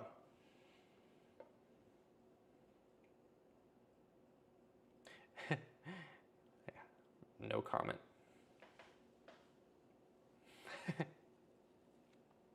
Yeah, I already discussed that earlier on, so if you want to get my thoughts on the Firefox TOS thing. For the record, and this is why I'm doing it in the live stream, I'm not planning on making a video on it. Why? Because I can't make a video on it. Like, all I can say is, guys, Firefox updated their terms of service, here's what it could mean. And like 90% of the video can just be bullcrap in like a week. So all we can do is speculate, and I don't have a crystal ball. I can give you speculations, I can share with you my concerns, which I did at the beginning, but that's really all I can do. And from here, we just have to watch what happens. And a lot of the outrage that we saw came before Firefox even formally responded, which I showed you the article earlier on as well. So they now have a formal response. So yeah, I'm not really planning a formal video. What we will do is I'm sure our editor is going to clip what I talked about with the Firefox TOS thing and put that on our clips channel. But that's really about it, you know, like all we can do is speculate, and we just don't know. So we got to follow it, but you know, the good news is the worst case scenario still isn't the end of the world, especially if you're using a fork of Firefox. It won't even impact the forks. So you didn't know about BRIGHTSIDE. This is another word I might just not get right. Simply put, it's the gaming-focused sibling of Aurora, just a different spin. Both are based off Immutable Fedora from UBlue. It sounds really cool.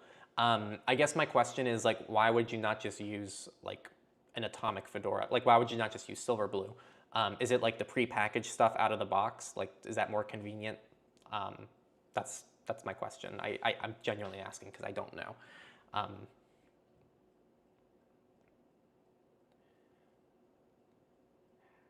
Yeah, okay, this is really interesting, but it's something that's hard for me to address in like a live stream without coming in with a better response. So yeah, I'll think over it a little bit more and see if there's something more I can do with that question.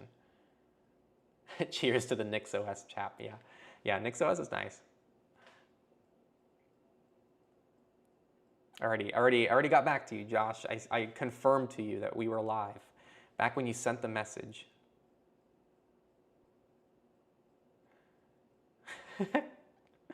Funny. That's the perfect emoji for that.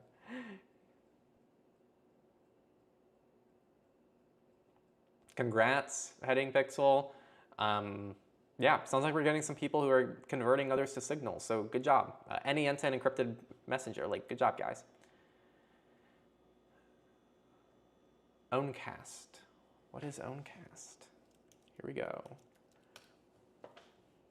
What are you guys sending me down? Oh, open source live streaming. Oh, no way. This actually looks really good. Yeah, I'll check it out. Kind of the issue I'm having, and this is crazy. I'm going to complain about OBS. OBS doesn't support multi-stream by default. Like, what? Like, it's literally like the most popular open source streaming platform, and you can only stream to one platform at a time natively. So I had to get some, I'm just gonna say it's some sketchy like plugin. That's what people recommend. That's like the free way to do multi-stream, and it just wasn't working too well. I don't know if this is an issue with PeerTube that I wasn't able to stream to PeerTube today, or if it's an issue with the extension. So that's what I need to troubleshoot from here. I'm gonna change like my streaming settings within OBS natively to PeerTube to troubleshoot if it's the extension or if it's something wrong with PeerTube. And if something wrong with PeerTube, then I bug Jonah about that, because that's going to be him who needs to fix that.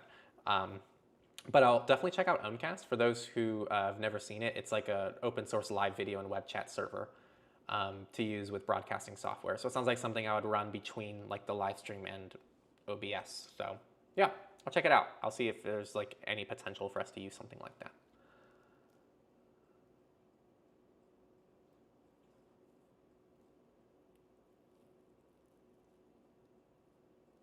Yeah. Yeah, when you have like your Google account linked to things, it definitely makes it harder. But it's good that you know about this because a lot of people will delete accounts, forgetting that they use those accounts to log into other accounts. That's one of the most common things I've seen as like downsides when people delete things like Facebook. They go, ah, shoot, like I had these 4 accounts that only have Facebook login, and then you can't access them anymore. So that's good you're at least aware of it. But I agree, it makes it really difficult. You do not Gmail for YouTube. Yeah, you don't need Gmail for YouTube. That's true. You can use it with a like external domain away from Google.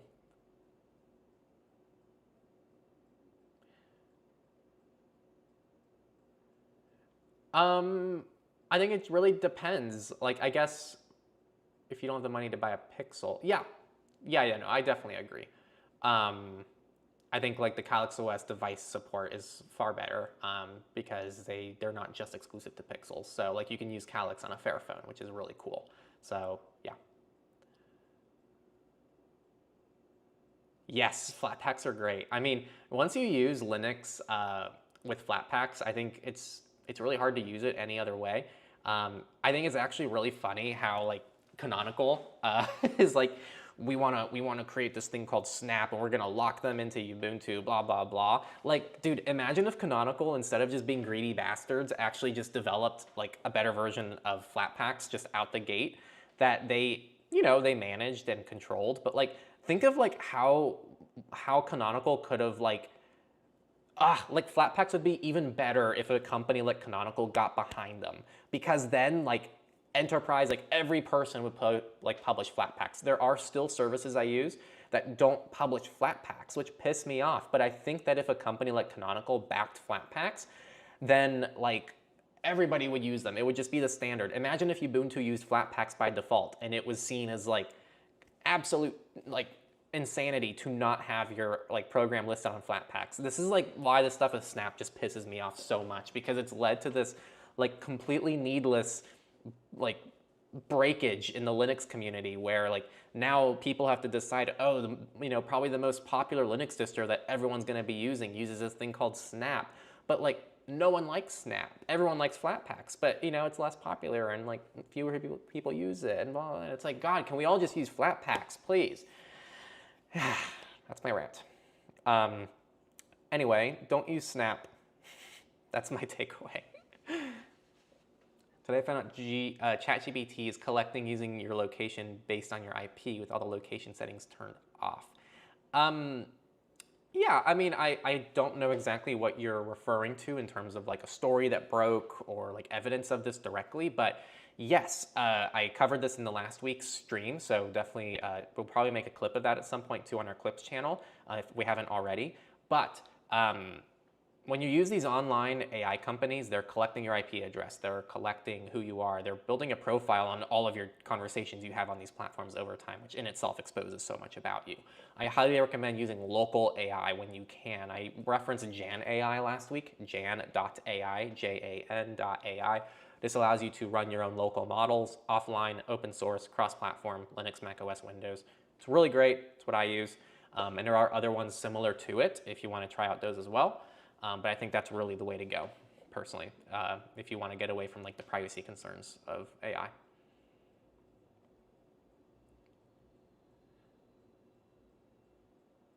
How safe is it to install OpenWRT? It's pretty safe. It's good software. It's got a big community around it. As long as you have a router that's officially supported and you do things well and you follow the instructions, you'll be fine. Have you looked into the Discourse Central theme? I have not. Not that I know of. Jonah manages our forum, so I don't do too much of the management over there.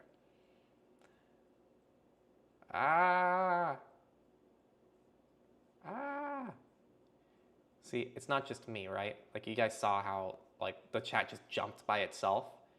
It's literally has a mind of its own.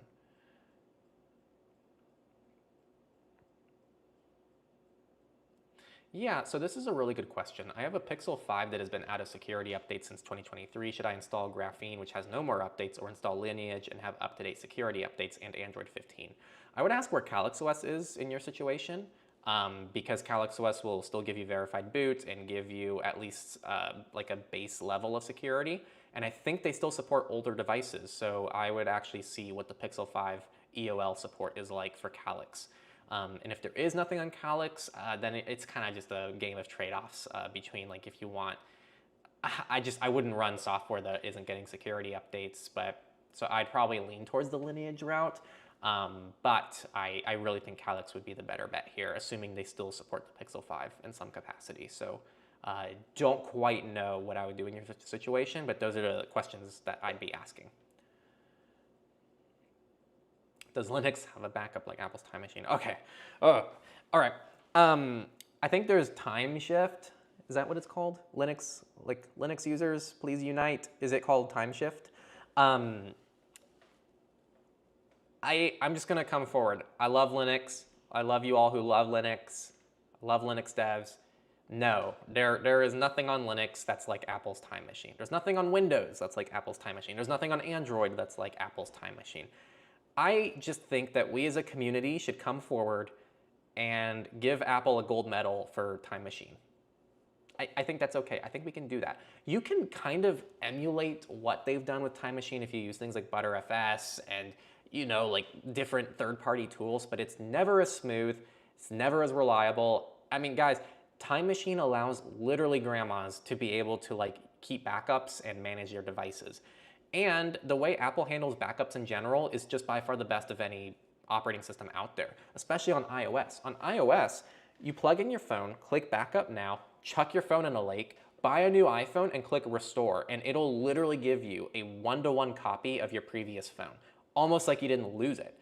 There is just nothing I've seen like that anywhere else. And the reason I say that it's okay to congratulate Apple for this is if we just acknowledge this is something that's actually useful and that people want and that is good and is actually one of the reasons why people love Apple devices is because they make it easy to transfer to another Apple device, we can carry these concepts into Linux, right? Like we can carry these things into the other things that might need those improvements. So I'm actually very critical of the way that Android, Linux, and Windows all handles backups and also like restoring and things like Time Machine.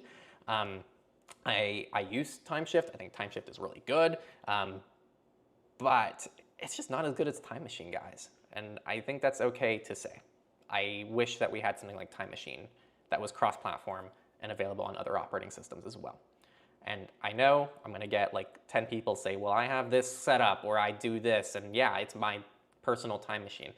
Look, I have it too. You know, I sync everything to my NAS, and my NAS it very intelligently does backups, and it keeps things like Time Machine. I can like literally drag my slider and like bring my things back in time, but I had to set up a whole freaking NAS to do that, and it's just not the same thing as Time Machine. So there you go. Those are my thoughts.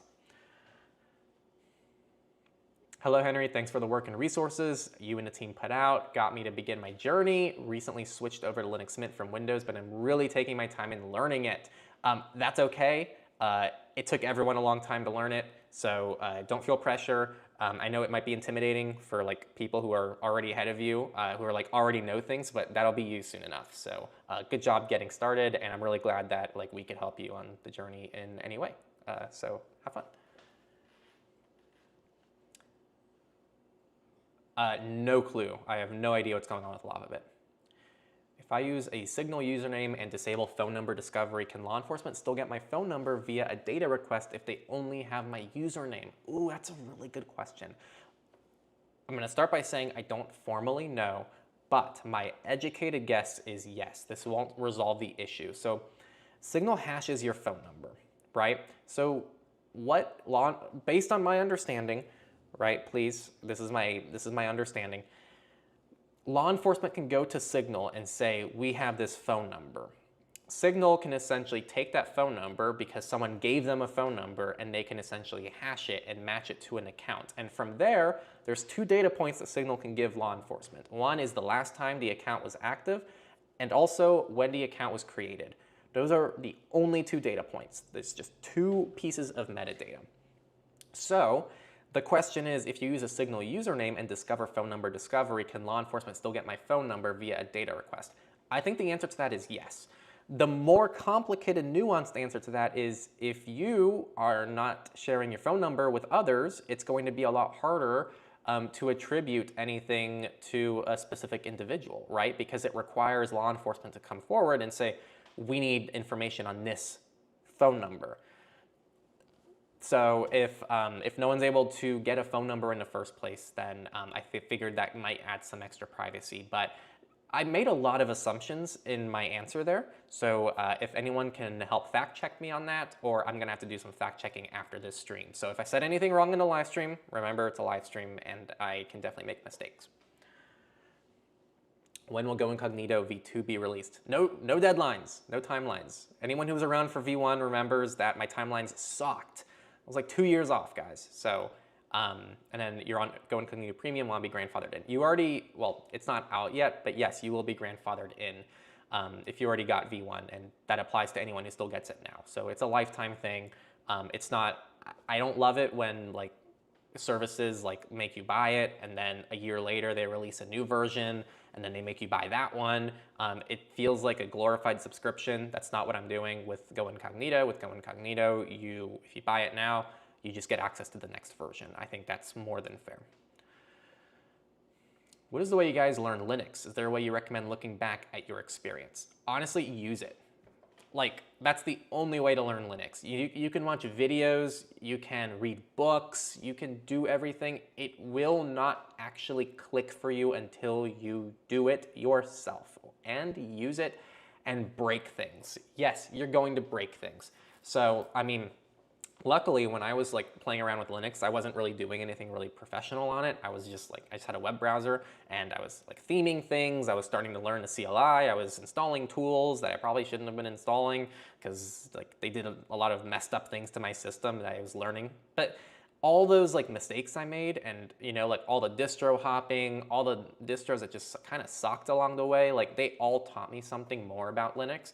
And I still have so much more to learn about Linux. I am not a Linux expert or a Linux professional, but everything I've learned, I've just learned from doing. And I'm not special. That is something that I think anyone would experience if they just went ahead and just tried to use Linux. So I will say that I think Linux has come a long way since I first started using it like 10 years ago. So I think that maybe, and this is overall a net win for Linux, right? Like the fact that someone can use Linux without breaking it as easily nowadays is a win for the Linux community because it's more accessible, but maybe it, you know, it takes away a little something from the learning experience. So don't be afraid to break it is my point. And I think that everybody here who hasn't tried Linux, you can try it right now with a flash drive. I don't have a flash drive to show you. I have a ledger here. We'll pretend it's a flash drive. I'll turn it over. Oh, it says, it doesn't say, it says virs and numerous, but we're gonna say it says flash drive. You can install Linux on a flash drive, boot it up on pretty much any computer and just play around with it. And that one you can definitely break because it's just on your flash drive and it doesn't hold anything sensitive. So, yeah. Hi Techlore, thanks for your content in general. How about if you requested the deletion of Facebook and Insta, but they don't follow up on it in time? I'm not too sure. I haven't heard of that happening before. If you're in Europe, you could try a GDPR request, but I would contact support and be like, hey, what the hell are you guys doing? That's probably what I would do if I was in your shoes. I don't know what other recourse you have.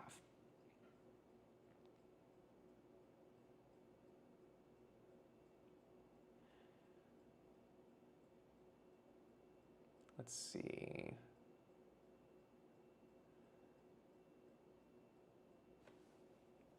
Yes, Kiwi Browser if you want to use extensions on mobile. I have seen Kiwi Browser for that specific use case, but I really wouldn't use Kiwi Browser for much else when there's other good options for privacy and security. But if you do need extensions for a Chromium-based browser on Android, Kiwi Browser does do that. I have not checked KDrive or Infomaniac, so that is something else I need to dig into. Is Mastodon a good Discord alternative? No. No. Not at all. I think someone already answered your question, though. Mastodon's more like Twitter, Threads, and Blue Sky. Discord, look into Matrix and the Element client. Yeah, I think that's, there you go. Fully agree. Respect for not wanting to make a pointless video about the TOS. A lot of YouTubers would make a video about speculations and say it like it's facts, so I'm glad you just said your opinion on live. Yeah, and like, it's really tough. I mean, I've definitely this is like always stuff that's hard as a content creator, because like making hot, like newsworthy topics, like the UK end-to-end encryption ban that I just made that video last week, and I think it's at like 80,000 views now. Things like that perform well and are super necessary, right? Like you're getting something out there, it's new, it's hot, it's fresh, people need to know about it because it's the UK literally backdooring end-to-end encryption. So I get the incentive, and like we've also, but it's hard to make that call, right? Like the UK thing felt obvious to me. Like that's something that like just needs to be talked about, but there's a lot of like middle ground things that I think the Firefox TOS thing kind of like falls in, because even based on what I've already said in this live stream, the worst case scenario is pretty bad. I think that like the worst case scenario isn't great for Firefox, and I think that is a video worthy topic. And I think, yeah, like I think a lot of people making content about it are covering that worst case scenario.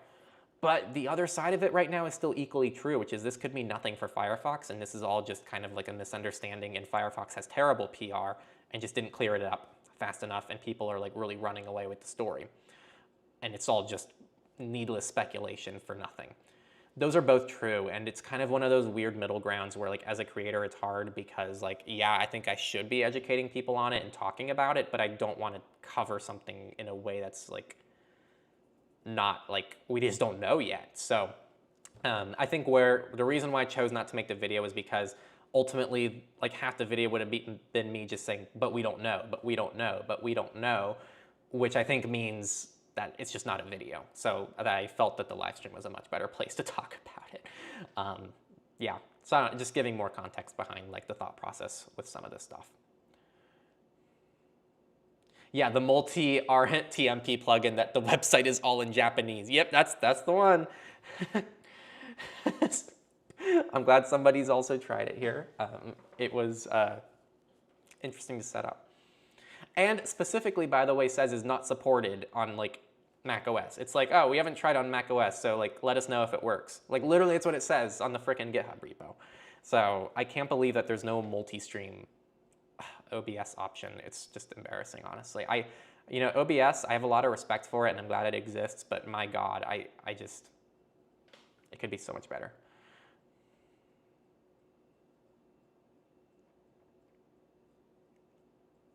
Let's see. Will YouTube work with Proton Mail? Oh, I don't know actually. I've only ever tried creating like a Google/YouTube account with a custom domain, which I guess is on Proton Mail. So I don't know, try it out. But I think it should work theoretically. Oh, answering what I asked before on BRIGHTSIDE, various gaming editions and customizations on top of Immutable Fedora, where even some games work best or only, oh, okay, so it's no help. Okay, yeah, that sounds pretty cool. So yeah, I will keep it in the back of my mind when like there's a specific situation where someone might want that. Snapcraft could have been Canonical's Flatpak repo. Yes.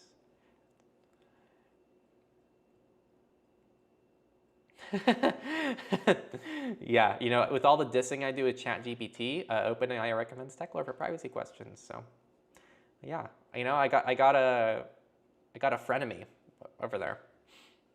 Yes, we love Timeshift. I know Timeshift is good. I'm not saying Timeshift isn't good. I just think that you can't compare Timeshift to Time Machine, IMO. They're on a different league. Recall is like Time Machine. You know what? Fair point. I can't even go against you on that. Bad take.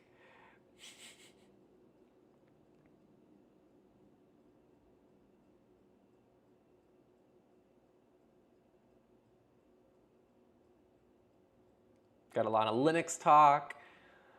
Best way to learn Linux is to go cold turkey. That's another way to do it. Austin DeSanto. I don't know what an Austin DeSanto is, but I'm going to trust you on that.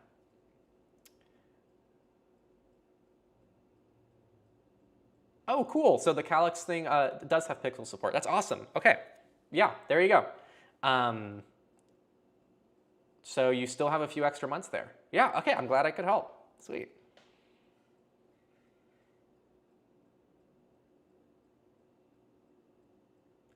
All right.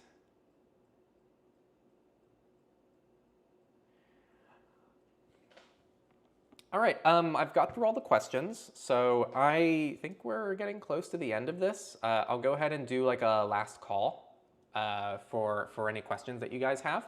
So I will finish the stream in probably the next 5 minutes. Go ahead and leave your last questions here. In the meantime, while I give you guys time to do that, let me hide the live chat. And once again, discuss.techlore.tech. You can join next week's stream. You can leave your privacy wins, and I will feature what you guys put for your wins. And if you really like what we do at Techlore, you can support us by just going to the home page and just going to subscribe. You can do a one-time tip if you want as well. We don't want to just force you into a subscription, but you can also become a Techlorean. And if you do this, you also get access to our private Signal group. So there is a Signal group which I'm involved in, and I pretty much chat there almost every day. And we have like 70 to 80 people in there, so it's a nice little tight-knit community with other supporters. I think it's really cute, and it's a fun place, and it's a way to kind of give back for all your support that you guys give us. So thank you all, and check that out down in the description. And now, back to your questions for the final stretch of the stream. Do you know any good FOSS calendar for both Android and Linux? Yeah, I mean, this is tough. So are you asking about clients? Or are you, like, what are you asking for? If you're asking for clients, if you have your calendar hosted somewhere that hooks into any client, then you can kind of pick and choose whatever FOSS calendar you want to use, right? Like, I think there's, so Simple Mobile is no longer a thing, and I think they moved over to, it's Fossify now. So you could use like the Fossify calendar. I assume they have a calendar app, which I haven't used because I've never had to use a calendar app on Android. But my point is, calendar stuff, if you're hosting it somewhere that is away from like a dedicated client, you can actually link it up to any other calendar client. So I would just go on Linux, find your favorite calendar client. A lot of Linux distros come with their own calendar out of the box. So I would just check those out, but I don't have like a specific thing to recommend to you. I think in general, calendar clients just kind of suck, like across the board. I'm really just not happy with calendar clients, and I normally do it in the web with whatever calendar like I'm currently using. So that's my best recommendation. If anyone has a better recommendation, leave it in the live chat. What's your beard care routine? Oh my God. Once a week, I stick a 3mm or 5mm, 3 or 5mm trimmer to my beard, and then I use a like a raw trimmer without a cover on around here. That is it. I don't really do routines for stuff like that. That is it. It's that simple. Let's see. What is Techlore's opinion on ungoogled Chromium? Okay. I haven't looked into ungoogled Chromium in a while, but my opinion on it then, which I will relay to you now, so if anything has changed, it's because I haven't looked into it since then. Installing extensions was always a pain in the ass. Getting automatic updates on anything that wasn't Linux was also a pain in the ass. I guess you might be able to use like a Windows package manager, or a package manager on macOS as well, but I think ungoogled Chromium just never clicked with me, and it has always been this really weird project where, like, I don't think it's wrong to use it, and I think that I totally get what they're doing. I just don't know why for, like, most people I wouldn't just recommend Brave. Like, Brave in a lot of ways is also an ungoogled Chromium, but it has, like, good extension support. It has a built-in, it has better built-in tools. It has syncing built in. Like, it has automatic updates. It actually is available on like app stores and mobile, and it's cross-platform. So it's not to say that ungoogled Chromium is a bad project. I think it's actually really great, and what they're doing takes a lot of effort. I think it's just a really niche tool, and I don't think that's like I don't think it's a hot take. I think it's just a niche tool that, like if you get a use for it, then you'll know you'll get a use for it. But it's something I struggle to just like outright recommend as like a go-to browser option. I think it's just got quite a few friction points that would prevent me from recommending it to most people. Those are kind of my main thoughts. And again, if anything there is outdated, just let me know. It's hard to keep up with every project. all the time in what they're doing. So there you go. Let's see. Ungoogled Chromium now has a web store extension that lets you manually update extensions. So that definitely like closes the gap a bit. I think that's really cool. So I still need to like re-explore Ungoogled Chromium. I still think a lot of my points still stand. It's like, it's still a niche tool, but that's not to mean that, you know, it doesn't speak to a specific user listening to this that might really need it.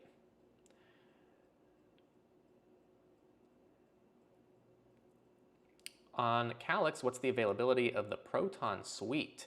I'm primarily interested in VPN, drive, pass, and mail. Yeah, it shouldn't change. The Proton suite should be available on every major version of Android. The main thing that's going to be held back is like the version of Android. But you should be able to get Proton VPN on F-Droid, on Aurora, really anywhere. You can get Proton Drive. I don't think on F-Droid, but you should be able to get it from Aurora. Then mail, you can get from F-Droid, but it's in Izzy's repo. So yeah. And yeah, you know, people say that you shouldn't use certain app stores. I think a lot of those claims are exaggerated. While there's always a better way to do something, because you can technically say it's not as secure as using this, the reality is that I think that what we see in the real world is that you can actually use those tools and they're still fairly safe. Aurora is something I use constantly. I think it's one of the best middle ground options between having to use the Google Play Store and logging into your Google account, and also the alternative, which is like, you know, only sticking with F-Droid or any of these other app stores. And Wyclef mentioned a Crescent, but you know, a Crescent has like 20 apps on it. So I don't think, like, the apps that are on there are fantastic and it's really cool and it seems like a great store, but I think, you know, saying a Crescent is an alternative to Aurora is really just disingenuous. I love Aurora. I think that the whole custom ROM space wouldn't be the same without Aurora. I think they're doing great work. And I think that anything that could be improved upon, they should improve upon. But I wouldn't say you shouldn't use Aurora. I think that there's a lot of good stuff going on there. And also F-Droid. No, there's no Firefox vid dropping. No. You probably joined recently. I already covered all my thoughts earlier on, and we'll do a clip of that, I'm sure, and put that on our clips channel. Yes, Obtainium is great. I think Obtainium is also great. But again, Obtainium only works for open source software with public repos. So, like, I think realistically the best thing for Android users is you're gonna use multiple things, right? Like, use Obtainium for open source software. You can also get it on F-Droid. You can get it from a Crescent. You can get it from Aurora. Just like diversify where you're getting your software, because you probably can't get all your software from one place. So just use multiple things. And then back to the Firefox vid thing, just relaying what I've already said. I gave my thoughts earlier on. We'll do a clip of that. And I feel like it's too speculation oriented to make like a full dedicated video about it. So it would be mostly me just saying I don't know and covering some basic facts. It's just not really a video there. So kind of just watching it unfold. Yeah, depends on your threat model. And I think people really need to keep that in mind. I think a lot of the comments I see is people saying like, oh, like don't use this because I find it insecure for my threat model. And it's like, well, it might be secure enough for someone else's threat model. So I wish that people more talked about like what the issue exactly is and who that issue might impact in what situation. That's the discussion that no one seems to be having when they bring up issues like this, and I wish that was brought up more often. Because then, you know, you all can be more educated and you all can make a better decision for what app store is best for you. So I think that would be really good. Anyway, I went over my 5 minutes that I promised. Thank you all for tuning in, and I will see you all next week. Again, make sure to join discuss.techlore.tech. Just go here and you'll already see some of the pinned stuff. You'll see pinned your weekly privacy and security wins for the week of February 28th, which is already live. So you can already join it, and then you'll be featured in next week's live stream. And don't forget to support Techlore if you like what we do. You can do it on our forum, or if you go to techlore.tech /support. Let's see. I'm gonna get my tabs down next week. Don't you worry. These streams are only going to get better. If you go to techlore.tech/support, we support just a Monero address that you can send us Monero to if you just want to give us some Monero. Again, you can support us through the forum. You can join through Patreon, which also gets access to our Signal group. You can always get Go Incognito, and then we have like one-off ways to support us as well, and there's XMR chat. There's also free ways to support us if you like what we do, and those are our like affiliate links, which are opt-in. So like even on this page, you'll see there's a non-affiliate and affiliate link. So if you just see a service here that you're signing up for anyway, then go ahead and just click one of the affiliate links beforehand as a way to show your support for the channel. And I think that's all I have to share. We're also on Mastodon, so make sure to check us out. If you go to our website and you just scroll down to the bottom, I'm going to hide myself now. Where am I? Boop. Here on the bottom, you'll see we're on Mastodon, we're on RSS, we have our private Signal group, we're on Twitter, Blue Sky.